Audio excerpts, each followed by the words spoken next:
an international group today. Okay, so I'm going to speak for 30 minutes or maybe just ever so slightly longer, maybe 35, on the topic of metaphors in communication about COVID-19. And let's just get started with why this is an important topic.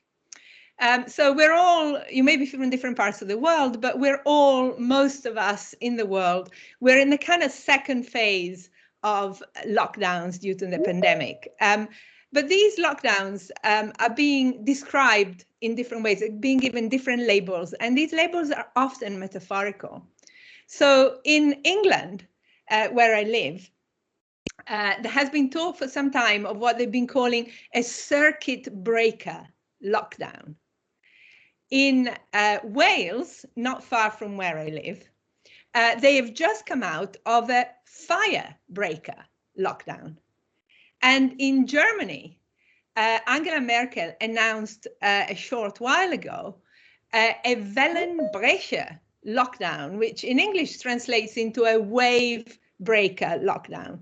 So circuit breaker, fire breaker, wave breaker, they're all different metaphorical ways of referring to a lockdown, and the lockdown itself, when it is applied to us staying at home or shops closing, that is also a metaphor. But let's have a look now in more detail about what these different levels imply in terms of how we make sense of COVID-19 itself. So if you're talking about a circuit breaker lockdown, then COVID-19 is excess current in an electrical system. And you have to shut down the system in order to prevent that excess current from causing damage to the electrical circuit. If you talk about a lockdown, COVID-19 is a fire that is sweeping through a wood or a forest. And what you have to do to stop it is to create a gap between the trees, sometimes they're also called fire lines, so that the fire doesn't spread any further. If you're talking about a Wellenbrecher lockdown, like they have in Germany, a wave breaker or a water break, then COVID-19 is waves that could cause damage by hitting the coast and people and houses. And so what you have to do is create a barrier to prevent the waves from hitting. So each of these labels constructs COVID-19 metaphorically in different ways. Sort of set the scene where we are now in terms of metaphors and COVID-19. I'm going to, in the rest of the time that I have, to answer these questions. First of all, why are metaphors used for COVID-19? Secondly, why do they matter? Does it matter that we use metaphors, and does it matter that we use one metaphor rather than another?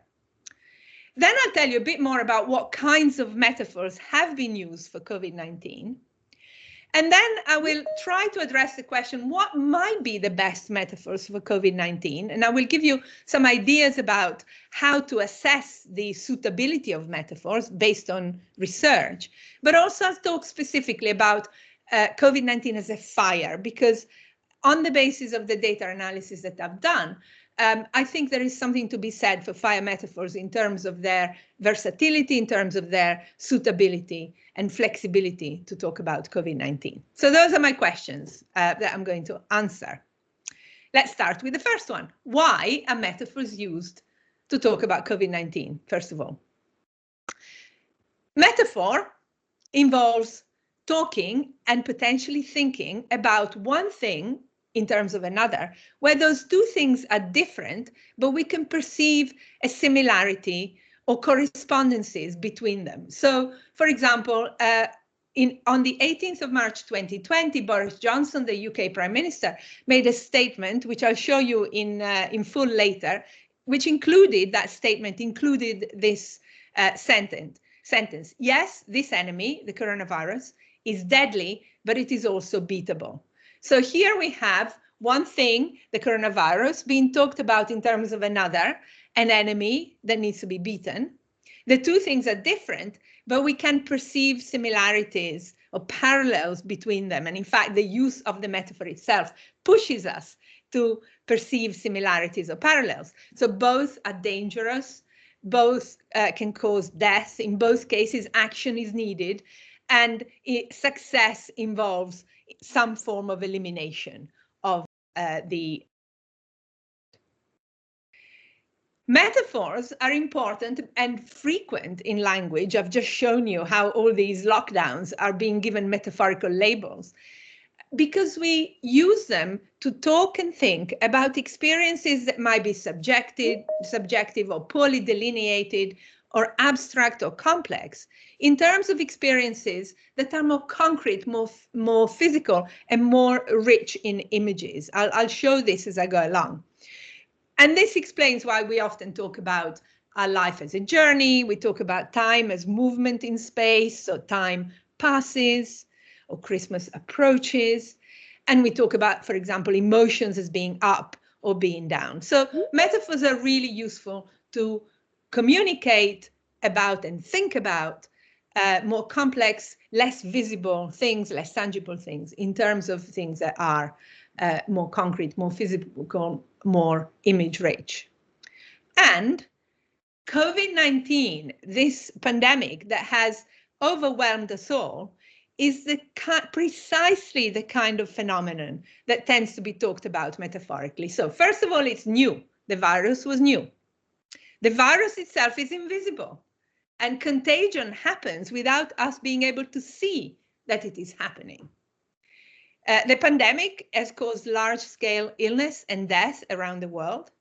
It has required major governmental initiatives, major changes in our own lifestyles, which is why I'm giving this talk now like this, although that maybe is one of the silver linings, how much more we communicate online.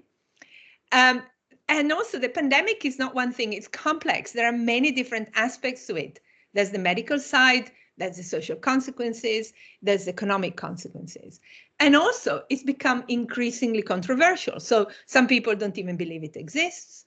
There are different views about it between governments.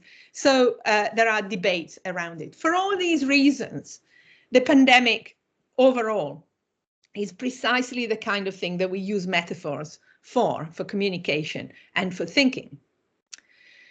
But why do metaphors matter?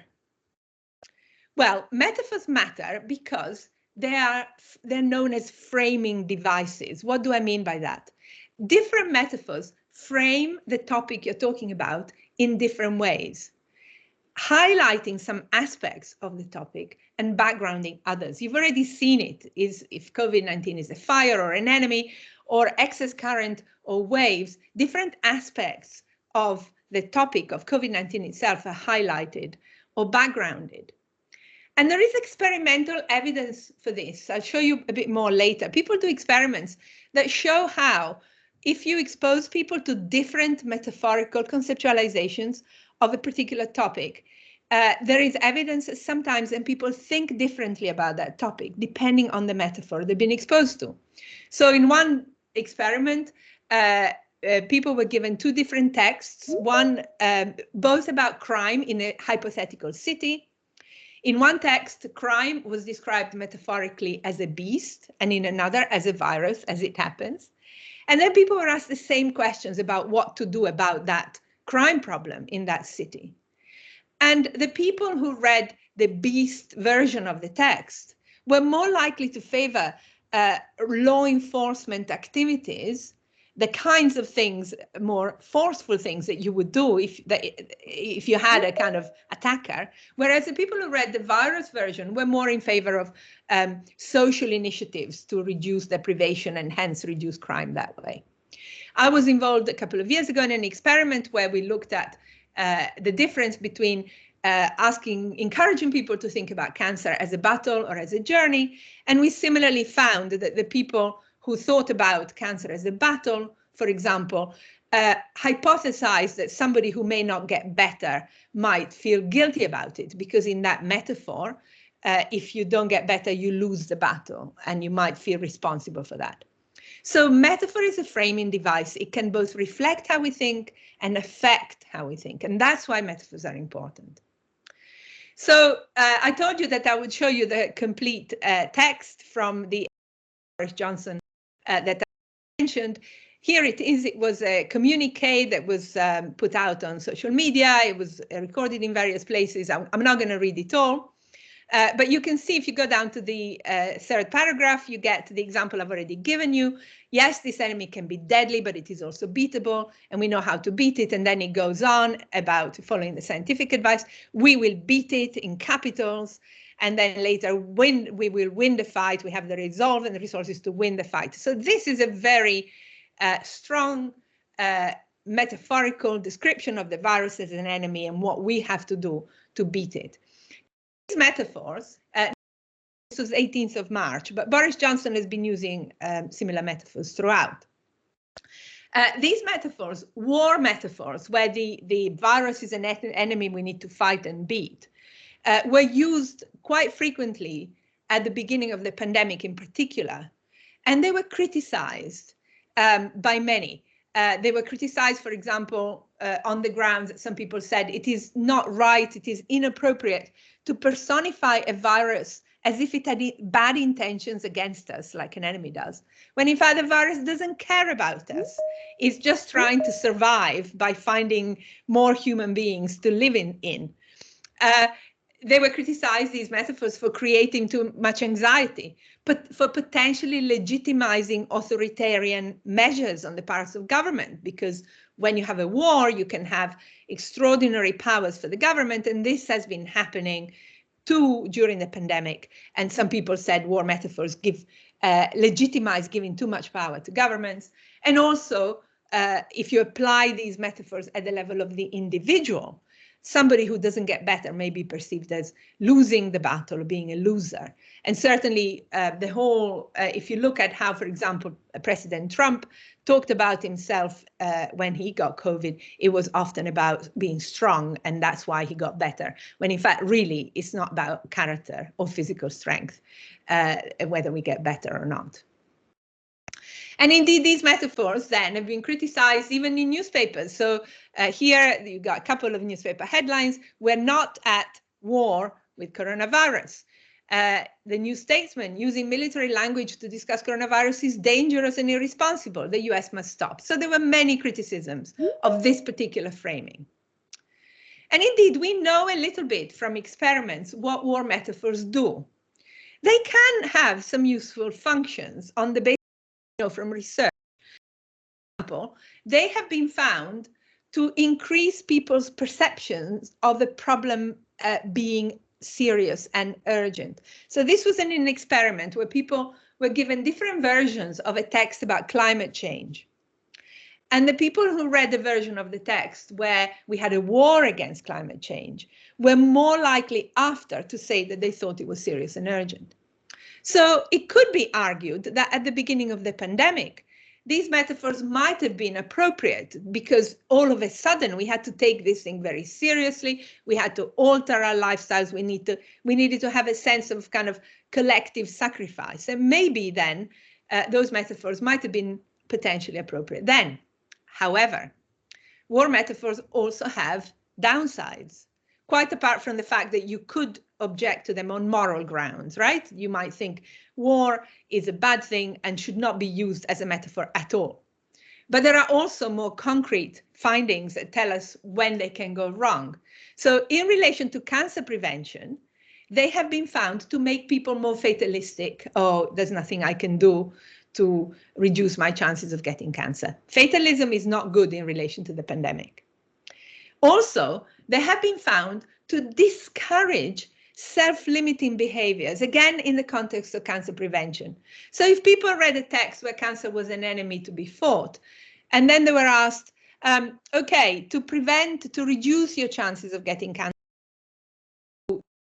such as stop drinking alcohol or taking more exercise, the battle metaphor against cancer made people less willing to engage in self-limiting behaviors like giving up alcohol or eating less. And this is consistent with the fact that in a war, it's all about what you do. It's about intense activity to win, not doing nothing. And for most of us who are not key workers, the pandemic has required the most extreme self-limiting behavior ever, just staying at home. And indeed, I don't know if you've seen, but on social media, there are some excellent, they're circulating some adverts from the German government, who are actually precisely playing around with the idea of what it means to be a kind of hero in a kind of war hero in COVID times. And it is about doing nothing. If you haven't seen them, look for them, because they are hilarious. This idea. And also, as I've already mentioned, war metaphors can increase a sense, the attribution of guilt to people who don't get better. And so they can be negative there too. So all of these can be problems for COVID-19. Right. So I've told you why metaphors are used for COVID-19. I've told you why they matter, because they're framing devices. They can influence how we think about things, not just how we talk about things. So now I'll give you a little bit of a brief overview on what metaphors have been used for COVID-19. And maybe you yourselves will have noticed some and recognized some. So where am I getting my data from, first of all? In that very strange time at the end of March, beginning of April, when all of a sudden we were all at home in most parts of the world, an initiative sort of started on Twitter involving people interested in metaphor, and particularly people interested in collecting together a range of different metaphors other than war metaphors, which were already abundantly used and collected at the time. And this initiative is called Reframe Covid. I was part of it. I am part of it. And what we've done is set up an open source document. You can find it if you Google Reframe Covid online, and anybody can add any metaphors they find in any language, including even nonverbal metaphors. So we have a large collection. In fact, right now we have over 500 examples in 30 languages. It includes some nonverbal metaphors. I'll show you a couple. And from about 100 different people. And it's there for anyone to use. So let me give you an idea of what kinds of metaphors are in that collection. So there are many metaphors that if you've studied metaphors before, you know are very common. There are journey metaphors for COVID-19, like we are in the same boat, or we have a difficult mountain to climb, or the virus is a runaway train that's about to run us over. There are sports metaphors. Some are competitive, like winning a football game against the virus, or a race for a vaccine. That's a whole other talk, how the vaccines are being talked about. Or others are about the pandemic being a marathon instead of a sprint, so being a long-term, slow thing rather than an intense, short activity. There are many metaphors of where the pandemic is talked about as a natural disaster or a natural force. So waves we've already seen, tides, a tsunami, over health services, hurricanes, avalanches, and fires. I'll come back to fires. And the virus is often personified as a mugger, Boris Johnson again, an invisible mugger, a wild animal, a times that makes us reflect on how we've lived in the past and how that might cause problems, an unwanted visitor, etc. So many metaphors. But let me show you some really interesting original ones. This came up on Twitter. So this person says it's a perfect spring day, the kind of day when it doesn't feel like anything bad could happen. But I just wanted to say I had a phone call last night from a friend whose brother is in hospital with COVID. He's young, fit, expecting a baby next month. And the other person says, sorry to hear that. And yes, you're so right. Just because we can't see it, it doesn't mean it's not there. Like glitter, it gets everywhere. So we have this simile comparing coronavirus to glitter because it gets everywhere. And the other person replies very consciously and says, glitter is a very good analogy, still getting it out of the carpet years later. So this shows you the creative ways in which metaphors can be used. This is very unusual. It's also very unusual to use glitter, which is associated with parties and celebrations, to talk about something negative. But the aspect of glitter that is being talked about is not the festive one. It's that it takes ages to clean up the house after, and it can still be there even if you can't see it. So this is a very creative metaphor. It might be a good one, for example, to explain to children that the virus is invisible without maybe creating the amount of anxiety that other metaphors can create. Another very creative metaphor from Norwegian is about this idea of heroic behavior in COVID times, because definitely, unless you're a key worker, heroism right now is doing very little. And that's not how we normally conceive of heroic behavior. So this metaphor takes that issue head on. The English translation: if one is going to be a hero in these times, one should act like a hedgehog. Don't roar like a lion or fight like a giant, but roll up into a ball and wait, hope for better times. So here it says, heroism is not as you used to know it, the kind of intense, aggressive behavior of giants or lions. It's about being like a hedgehog, rolling up into a ball and waiting for better times. So creative metaphors to adapt the way we think about heroic behavior to pandemic times.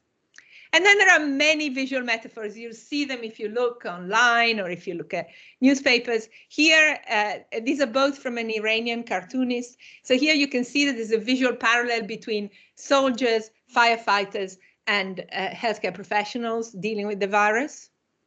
And here you can see this is a cartoon that basically is using no words, but only images to tell us that using masks, face masks, is a good idea. And you can see that there is a stormy sea with the virus in it and a boat with people on it who are heading for an island with nice weather and a calm sea, but the sail that is propelling them is a face mask. So it's suggesting that to try to be safe from the virus, we need to wear a face mask. There are many of these visual metaphors as well.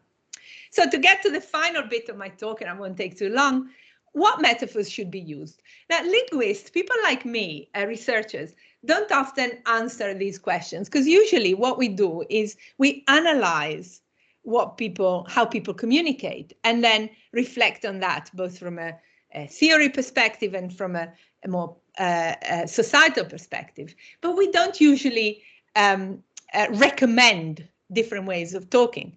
But I found, especially at the beginning of the pandemic, that sometimes journalists would ask, what metaphors should be used?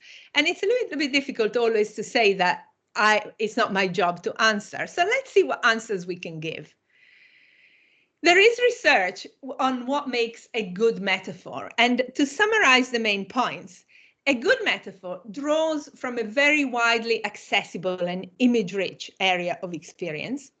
And it involves very clear correspondences between that area of experience and the topic. That's what makes it apt. What do I mean by that? Let's have a look at the wave metaphor. The wave metaphor is definitely accessible. You all know what waves look like, what they do, and maybe you've been in them as well. But is it apt? In this quote, the World Health Organization is suggesting that the idea of COVID-19 as multiple waves is inaccurate, because it suggests that the fact that the number of infections changes is to do with the virus rather than to do with what we do. And so in the second part, somebody from the World Health Organization says, we are in the first wave. It's going to be one big wave. It's going to go up and down a bit. The best thing is to flatten it and turn it into something lapping at your feet. So what they're saying is the idea of multiple waves is actually inaccurate from a scientific perspective. And here, dealing with the virus is framed as getting the wave to just be so low that it laps at your feet. But even this, notice, is not, the correspondence is not very clear, because you can't do anything about waves. You can't control waves, but here we're trying to control the virus. So let's have a look at the circuit breaker. The circuit breaker, is it accessible? Well, it depends on how much you know about electric circuits. For example, I don't know very much. So the circuit breaker metaphor does not evoke images in my head that help me understand what's going on. Is it apt? Does it work for those of you who understand circuits better than I do? Well, this person writing to The Independent disagreed with that. They said a pandemic most definitely does not require a circuit break. It requires a fire break. So this takes us back to the beginning of my talk. Why does this person say that a fire break is better? The latter, the fire break, has a chance of preventing further spread. Remember, fire spaces in the wood between the trees stop the fire.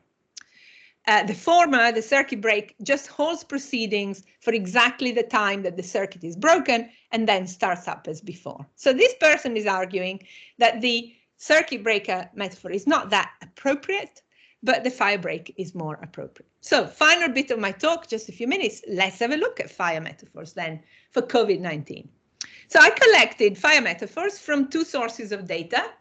That collection, Reframing COVID, that I mentioned, and a large corpus of newspaper articles in English collected from the beginning of January 2020 to the end of September. This is a corpus that's available online. You don't even need to register to use it. And at the time when I collected the data, it had 600 million words, and I collected just over 50 fire metaphors from there. So what did I learn? Well, let's have a look. So first of all, thinking about what I said makes a good metaphor, how can we apply that to fire metaphors? Well, fires are image rich. They're familiar. We know what they're like. There are different kinds of fires. There are forest fires, there are house fires. They have multiple elements and participants. So for example, healthcare professionals are firefighters in this metaphor. And they also have an evolution. A fire begins, it peaks in intensity and spread, and then it is eventually extinguished, either naturally or because of human intervention. And fires generally, because of how they work, they are particularly suitable as metaphors for anything that we perceive as spreading. So just a couple of minutes, I'll show you how fire metaphors have been used, why I think they have a useful function to perform. So they've been used to convey danger and urgency, a bit like war metaphors. So here, the director of a Center for Infectious Disease in the US talks about COVID-19 as a forest fire that may not slow down. So this suggests that it's serious, that it's urgent. Fire metaphors, because of the evolution of fires, can be used to capture different phases of the pandemic. So when there are lots of cases, you can talk about a fire raging. But in May, for example, when things were getting a little better, the then Irish Prime Minister talked about embers. We must extinguish every spark, quench every ember. So at that point, the fire wasn't raging, the infections were low, and so it's like when there are embers after a fire, but it's still possible to have a new fire from the embers.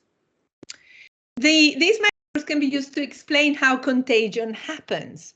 And this is a useful function of metaphors, to explain things that we cannot see. So here, Medscape said, think of COVID-19 as a fire burning in the forest. All of us are trees. The R number is the wind speed. The higher it is, the faster the fire tears through the forest. But just like a forest fire, COVID-19 needs fuel to keep going. We are the fuel. So this explains how we are all unwittingly potentially involved in the spread of the virus. And to stop it, it talks about fire lines, which is the same as the fire break, social distancing, quarantine, like fire lines. And finally, this is an interesting example in Italian, which is my mother tongue, to use a fire metaphor to think about the future after the pandemic. This is from a piece that came out at the end of March, entitled Non soldati ma pompieri, not soldiers but firefighters. It's a very long use of the fire metaphor for COVID, but the bit in English that I've quoted is about the future. So this person, Paolo Costa, says, not only are there constant outbreaks to extinguish, and when our luck runs out, gigantic fronts of fire to control, but it is everyone's duty to collaborate daily in the reclamation of the soil. This is what I'm interested in, reclaiming the soil after a fire, so that, he says, there won't be more fires. And this is something that as eventually we get out of the pandemic, we'll all have to think about. How do we live differently, and to what extent and in what ways, in order to prevent future pandemics, or make them less likely. And this idea of reclaiming the soil after a fire is a metaphorical way of conceiving of that. So to conclude, I've suggested the fire metaphors can be useful, appropriate, flexible, versatile. Can they do everything? Absolutely not. No single metaphor is enough to capture anything, but particularly something as complex as a pandemic. And fire metaphors also have weaknesses. In some parts of the world, they may be insensitive if there are real fires threatening people. They're not very good at explaining asymptomatic transmission, for example. But they can be part of effective public health messaging, a lot of other metaphors, depending on the reason. And as I've shown you, a good metaphor is a good way of communicating about something serious and urgent, like a pandemic. And that's it. Slightly over time, guys, but I hope you're still there. Let me see. Yes, about 100 of you are still here. Right, I'm very happy to answer